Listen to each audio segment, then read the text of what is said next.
તાપી જિલ્લામાં સોનગઢના અંતરિયાળ ગામમાં ગ્રામ્ય કક્ષાએ રમાતી વિવિધ રમતોનું ભવ્ય આયોજન કરાયું છે। ગુજરાત, મહારાષ્ટ્ર, રાજસ્થાન અને મધ્યપ્રદેશના તીરંદાજી, ગિલોલ, ક્રિકેટ, વોલીબોલ, કબડ્ડી જેવી 20 જેટલી રમતોમાં મોટી સંખ્યામાં ખેલાડીઓએ ભાગ લીધો હતો।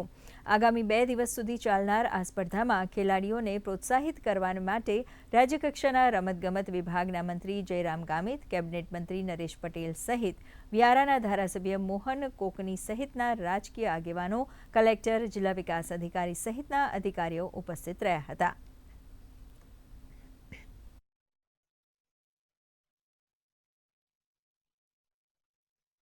તાપી જિલ્લાના સોનગઢ તાલુકામાં શ્રાવણિયા ગામે છેલ્લા 10 વર્ષથી જે ગ્રામીણ ઓલિમ્પિક આ તમામ પ્રકારની 20 જેટલી રમતોનું આજે અમે લોકો ઉદ્ઘાટન કર્યું।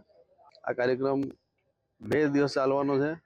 આ રમતમાં આમ તો દર વર્ષે અમારે આવવાનું થાય છે, ત્યારે આ વખતે પણ ગુજરાત ખેલાડીઓ આવશે અને આ ખેલાડીઓ જ્યારે આ તાપી જિલ્લાના અંતરિયાળ ગામમાં આવશે ત્યારે આગામી દિવસોમાં જ્યારે ગુજરાતમાં પણ કોમનવેલ્થ ગેમ જ્યારે એમાં પણ અહીંયાથી જે ખેડૂતો રમશે એ પણ ત્યાં આવશે એવી હું ચોક્કસ આશા રાખું છું।